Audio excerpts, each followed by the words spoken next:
Maka malaikat maut turun ke sini. Makanya ketika sakaratul maut sudah datang, maka yang baca Quran hentikan. Kenapa? Oh, memang gitu, ya. Jangan semakin kenceng. Ayo Pak, insya Allah Pak, gitu. Al-Baqarah Pak, Al-Baqarah Pak. Al-Kahfi, Al-Kahfi. Enggak lah. Yang baca Quran berhenti dulu. Kemudian digantikan dengan kita mentalkin. Antum agak ke sana dikit. Masya Allah ya. Orang yang meninggalnya kooperatif ini.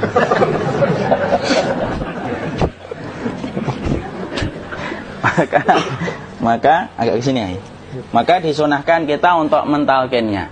Nanti ketika mentalkin jangan terlalu sering, jangan terlalu membebani. Jangan terlalu sering itu la ilaha illallah, la ilaha illallah. Tidak gitulah. Berat nanti dia ngerasakan. Di situ Imam Qurtubi juga menyampaikan, jangan terlalu sering karena itu memberatkan dadanya. Jadi ketika mentalkin saya sampaikan, boleh diganti atau enggak Ustaz? Enggaklah, talqin itu ibadah. Ibadah itu tauqifiyah. Tauqifiyah itu enggak usah diganti. Karena Rasulullah mengatakan lakinu ala mautakum la ilaha illallah. Talqin orang yang meninggal di antara kalian dengan la ilaha illallah. Enggak usah diganti Allah Ustaz yang lebih singkat, lebih pendek. Tidak usah. Subhanallah Ustaz, tidak usah. Kenapa? Karena talqin sudah ditetapkan ucapannya oleh Nabi, begitulah kita mencontohnya. Jadi tidak usah diganti. Cara mentalqin, jadi kalau keadaan sudah tenang, tolong kalau sudah sakaratul maut jangan ditinggalkan. Karena sesungguhnya pertempuran setan itu pada detik-detik kematian semacam ini. Dan betul-betul berusaha untuk menjadikan dia murtad. Nanti makanya di situ di buku nanti dibahas kan, pertempuran setan itu sampai detik-detik orang mau mati itu sudah ayo kufur, murtad aja tuh, kamu sakit kan? Nah, itu kayak gitu. Makanya jangan ditinggal. Capek gitu kok nggak meninggal gitu ya. Udah gantian mas. Dan jangan kemudian meninggalkannya. Mangkat dulu gitu. Enggak lah, janganlah. Terus ditampingi terus. Kalau bisa ya sudahlah, berikan waktunya kita untuk sementara waktu itu betul-betul berkhidmah kepada orang yang kita cintai terakhir kalinya. Cara kita kemudian mentalkin adalah, yaitu adalah di sebelah kanannya la ilaha illallah. Biarkan dia mencerna dulu, tidak usah buru-buru kemudian kita langsung nimpali lagi. Dia mencerna dulu sembari kita doakan, peluk, ya Allah dimudahkan gitu. Kalau ada orang yang bisa ngucapin la ilaha illallah itu siapa yang memberikan itu? Ustaznya memberikan kekuatan Allah Pak. Karena ngomong aduh aja sudah tidak mampu. Makanya Allah berfirman dalam surat Ibrahim, yusabbitullahu alladzina amanu bil qawli tsabit fil hayatid dunya wa fil akhirah. Allah teguhkan perkataan orang yang beriman dalam kehidupan dunia dan akhirat. Dunia itu ya ketika menjelang kematiannya. Makanya dia bisa ngomong la ilaha illallah. Sebenarnya ngomong aduh aja udah gak mampu. Kalau bisa ngomong, dia pasti ngomong aduhnya dulu. Tapi Allah yang menggerakkan. Ngomong la ilaha illallah. Makanya mangkana akhiru kalamihi la ilaha illallah dakhalal jannah. Barang siapa akhir kalamnya itu adalah la ilaha illallah, pasti masuk surga. Makanya kita lagi la ilaha illallah. Dah. Cerna dulu. Enggak usah minta diburu-buru ya. Enggak usah gini. Ayo la ilaha illallah. Ayo.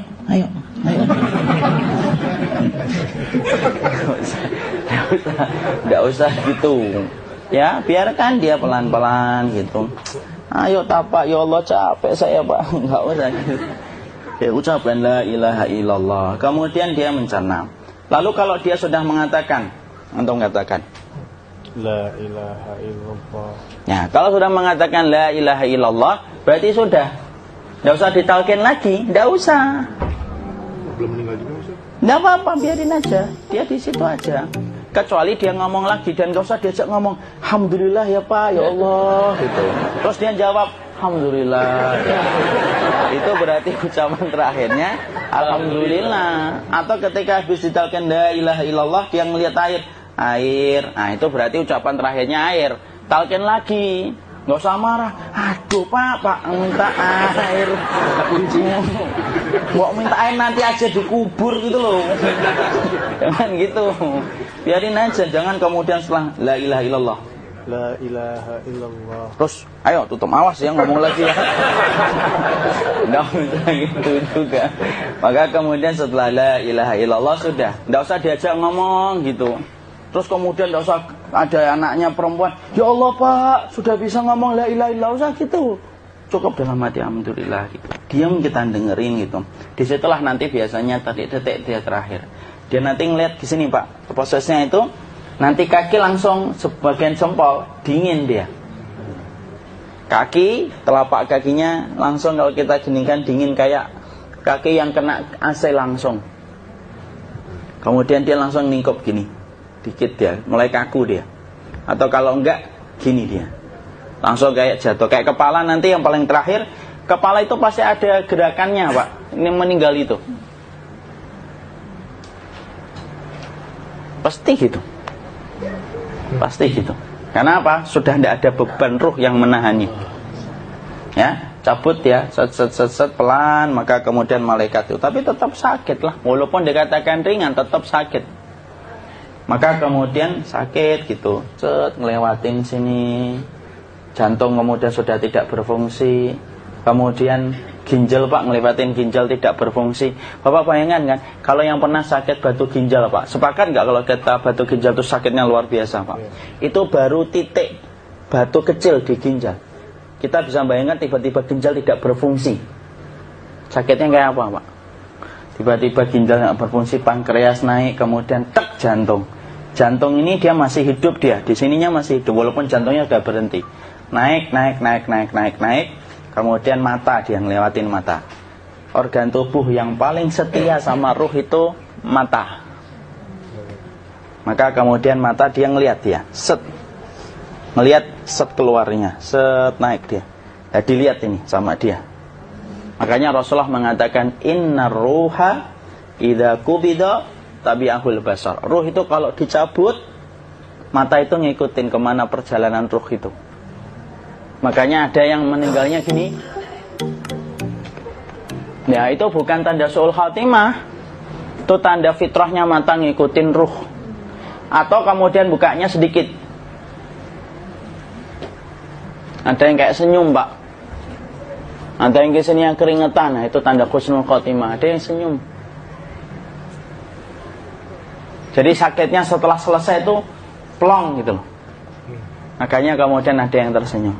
Maka itu tanda. Kalau kita ngelihat orang yang membuka mata kayak gini, tidak usah takut.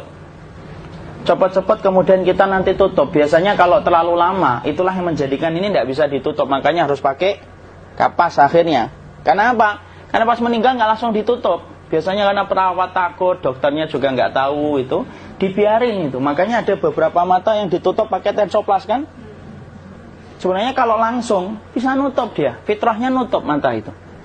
Jadi kemudian kita baca Allahumma firlahu warhamhu wa'afihi wa'fu'anhu atau bismillah wassalatu wassalamu ala rasulillah, tutup. Bismillah. Tidak usah takut. Kecuali buka lagi ya, ini baru kita kabur bareng.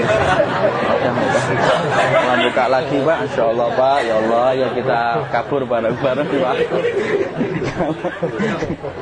Diusap Pak. Diusap ini. Enggak disenggol gini enggak. Begini kan sudah meninggal.